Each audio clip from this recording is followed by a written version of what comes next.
You're listening to Science Coast with Mallory Havens and Chris White. And today we have a special guest. Our guest is Dr. Alexandra Prokuda. Would you like to tell us your title? Yes. I also go by Sasha, so if you want to call me that, that's easy as well. And I'm the executive director at the Chicago Council on Science and Technology. Wow.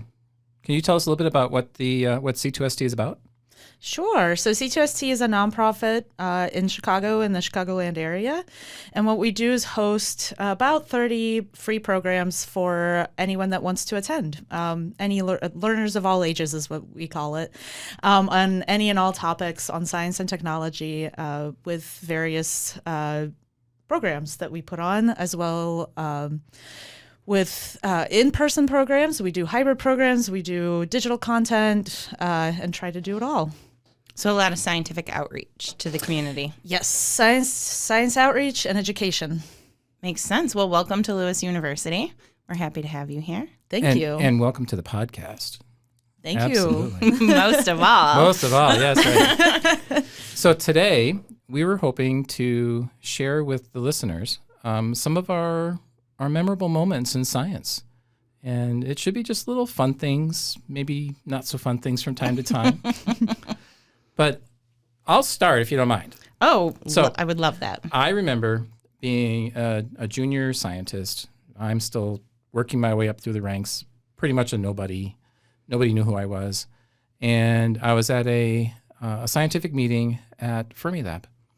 And I sat next to a Nobel laureate, Leon Letterman. And I remember thinking to myself, wow, I'm going to get to see what a really smart person does at a scientific meeting. Long story short, I get home and I tell my wife, hey, Kath, I sat next to a Nobel laureate today. And she goes, how was it? And I said, he's just like the rest of us. He spent the whole meeting doodling and taking naps. And it was the beginning of my realization that pretty much everybody is human. And I think everybody is human. Okay. Were the doodles like really smart though? He was good. He was a very experienced doodler. Okay. But in all honesty, I was relatively naive when I was a kid, and I always thought that the Nobel laureates were just like superhumans. And that they were so much better than everybody else and so much smarter than everybody else, and this was one of the experiences I had that began to show me that I wasn't really that much different than they were, and they weren't really that much different than I was. Yeah, they're smart people, but in some sense, we're all smart people too. And, right. Yeah. Mm-hmm. And so it was really fun. It was entertaining. And another quick follow-up on Leon Letterman. I remember going to dinner once, Kathy and I and some other scientists and their wives, and Leon and his wife. And he would love to do magic tricks with wine corks. So Okay. So they would order bottles of wine, and as the corks would accumulate, he would do magic tricks with them. And it's just really interesting because even these scientists that we admire and think of as being just giants of the field are really just average people who like to do fun things and tell strange stories and made big discoveries. And they make the big discoveries along the way. So I actually was quite inspirational for me because it was at that moment and other similar moments, and it was like, you know what, I could do this. And how'd that go? Do you have a Nobel Prize? No. Oh.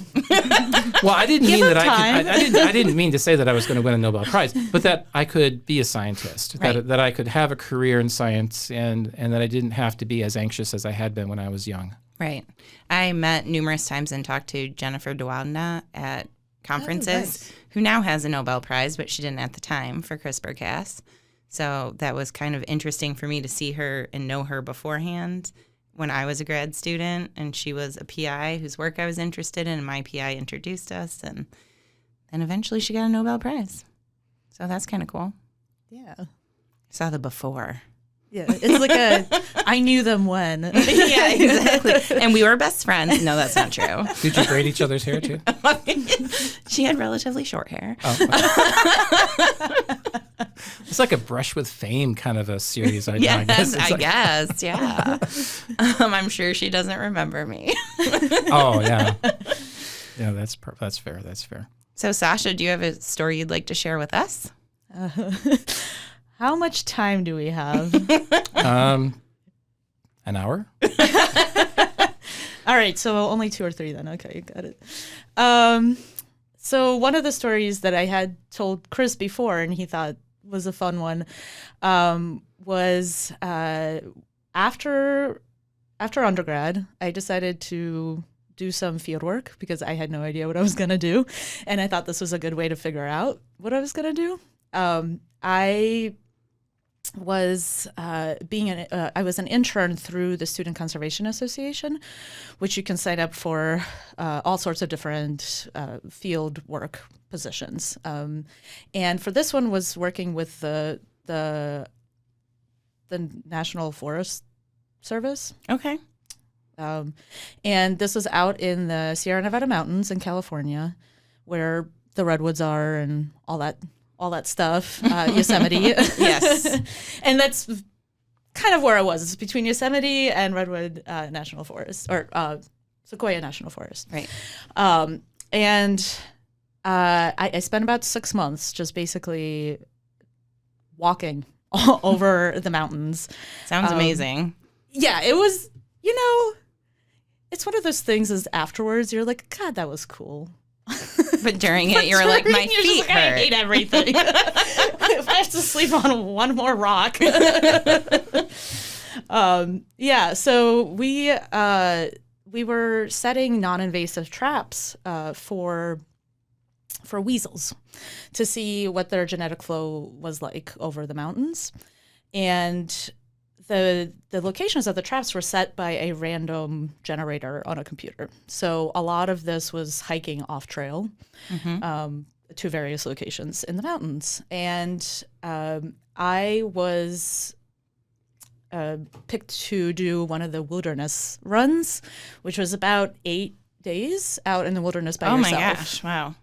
So I, prepared for this, but just as I was leaving, the last Harry Potter book came out. I see where this is going. And I was like, I have to bring this with me. I'm going to be by myself for 8 days. Yeah. And so I was just like so worried about getting it before I left. And I packed it into my backpack and I was like, okay, cool. I'm all set.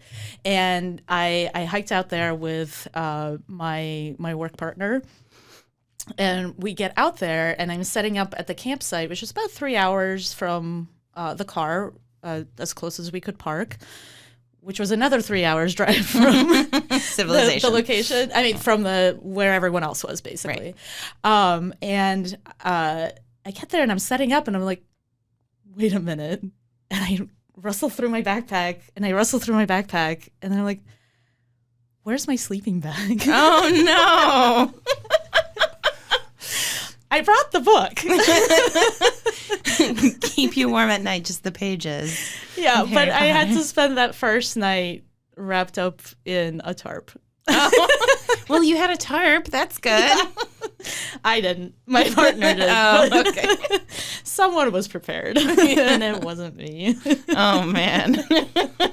What was your undergrad degree in? Biology. Okay. Just general. Yeah, it sounded like that based on what you were doing, but yeah. I wanted to verify. I knew I wanted to do animal behavior, but I just had no idea how to get there. Yeah. So it was just like biology. There you go. Yeah. So many times it's like in science, it's like, well, it seems like a good idea, and then you're like, no, not such a good idea. One time when I was a grad student in the lab, it was just me and the research technician there, and everyone else, for some reason, wasn't in the lab that day, or not the lab that we were in. And suddenly, a hot water pipe burst across the door, the only egress from the lab. There was one door in, one door out. So it's flooding steaming hot water in a shower, like too hot to walk through, across the door, directly into our radioactive liquid waste. Oh, no. Which began to overflow and flood the lab. So we climbed up on top of the benches so that we wouldn't be standing in radioactive water. Is this your superhero origin story? It is, yeah. And that's how I became the toxic doctor. We were standing... Coming soon to theaters near you. Yeah. We were standing on the bench and called for help and had to just wait until maintenance could come and shut off the water. And then, like, the environmental group that took care of radiation could come and help us clean up the lab. And it turned out what had happened, apparently that lab, like 20 years before, it had a lab fire. And it burned all the insulation in the roof above the lab, and they never replaced it. Oh, my God. So, like, when they took down the tiles to work, they're like, oh, there's no insulation here, so the pipes froze. That's incredible. But I made it. Toxic doctor got out. I'm, like, sitting here looking at you going, are you... Seriously? Yes. This, like, seriously happened? This happened. Were you the only one that got out? I can't tell you. Well, it is true that a lot of the work that we do can be dangerous from time to time. And, exposure to things. A lot of the work that I did was underground. Oh, okay. And in old mines and stuff like that. And just doing the training. And part of the training was, oh, and by the way, if we run out of oxygen, this is what you do. It's like, wait. Did you bring an actual canary into the coal mine with you? No, you just look for grad students falling over. Oh, I guess. okay. I'm not sure. Next best thing. But yeah, it's underground can be actually quite scary, and not necessarily for the reasons that you think. It's actually a suffocation hazard because there's limited air. Right. And if there's an event of some kind, you would have these big boxes that they said these are the self-rescuers, which should allow you to breathe for about 5 minutes, to give you more time to get to the to the escape room or to do this or 5 minutes. Wow. That's not enough. That's not enough. Well, it provides enough air so that you don't die right away, and hopefully gives you an opportunity to escape the room that you're in or the facility that you're in. And so I think science is a lot safer now than it used to be. I remember when I was a grad student. Actually an undergrad. I was like a senior undergrad, and we had to do this X-ray diffraction experiment. And of course, the faculty members just let us on our own. Oh, here's some directions. Go do this experiment. And I'm looking at some of the documentation for the X-ray diffraction machine, and it says exposure to the X-ray beam could be fatal within 3 minutes of exposure. And I was just like, oh. And it was there is this lid that you're supposed to close on top of the machine so that the lid would absorb the X-rays that were being generated and not expose you to some lethal dose of radiation. And I realized that there was one of those washing machine little latches, and the machine knew that the lid was down because there was like this little peg on the top, and when the little peg pushed down on the switch, then it would activate the machine. And that was it. That was the safety device. And like literally you could have, you could take like a little pencil or anything and just shove it in the hole. And get it to turn on. And you could turn on the machine. And that's just the way that it was. That's just the way that science was back in the day. And you just had to watch out for yourself and have enough wherewithal not to hurt yourself, I suppose. Yeah. Then OSHA came along and said, you got to protect your employees a little bit. Oh, fine, yeah. I guess. I don't know. And I have one more lab accident story, if we have time. We have time for one more. Okay. So when I worked at a pharmaceutical company, which will remain nameless, there was a waste container full of many hazardous chemicals that the bottom broke out. And it immediately dissolved all the floor wax. So it turned the lab into a slip and slide. And the employee that was in there, I was just outside the lab watching. So I was not involved in this incident. I was made to write the report because I observed everything, but didn't get, anyway. So the first employee, it started burning. He was like, I'm sorry. He had to, drop trow because, the chemicals were burning him, which is fine. Safety shower, Our one boss went in to try to help things, and we're like, careful, it's really slippery. She fell. And then she had to leave and, chemical safety shower. And then the other boss was like, I can do it. And we're like, don't go in there. It's a slip and slide. Fell like a turtle on his back. Oh, no. Laid in the chemicals for a while. And then they had to get up and come out. And then everybody got smart and put on their respirators and went in to clean up. And I was then tasked with finding them all replacement clothing, which I did. You were just watching the ice capades. I was. It was unfortunate. And I was just like, oh, there went another one. So it can be hazardous. We just have to be careful. And then you make new protocols afterwards. Afterwards.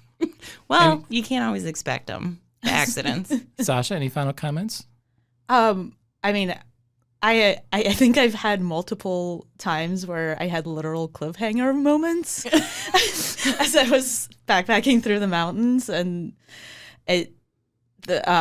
one time when I was trying to go home and I got lost in the mountains and I was at the top of one, I called. I followed the protocol. They said, please contact these people if you get lost or if you need any help. So I radio them and I'm like, hello, I am lost. Can you point me in the right direction at least? Because at least I have a compass, right? Right. And they picked up and they were like, yeah, we don't know where you are. Just good luck. And they signed off. Like there was no effort made. So, and you're like, when do I call back and you send out search and rescue? Right. Like, I just was like, okay, so any of those cliffhangers, if I had actually plummeted to either my death or some sort of maiming, no one would have come. You would still be there. They would make a book for you. There. Yeah, it'd be like Into the Wild. You can the story of Sasha. And by the way, we never found her. And that's how it ended. Oh my gosh, this was so amazing. Well, you've been listening to Science Coast with Mallory Havens and Chris White. And today, Alexandra Prokuda. Thank you. We'll catch you next time. Bye.